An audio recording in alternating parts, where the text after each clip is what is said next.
no, sa ating mga native dyan, that if we are using, no, the vaccine, we must also be responsible, no, in using vaccine. Alam nyo kasi mga native, using the lifetime vaccine, ang effectivity niyan is dahan-dahan. Samantala, when you're using what they call the attenuated vaccine, yung pinapatulo natin na parang tubig dyan, na that is highly infective.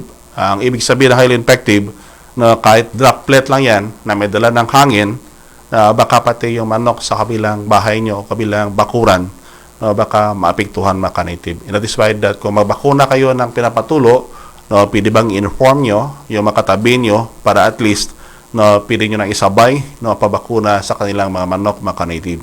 Otherwise kasi pag hindi mo ginawa yan, baka lagot na yung makatabi mo, no, baka namatay yung manok nila. No, it is because of what you're doing, no, vaccinating your own chicken.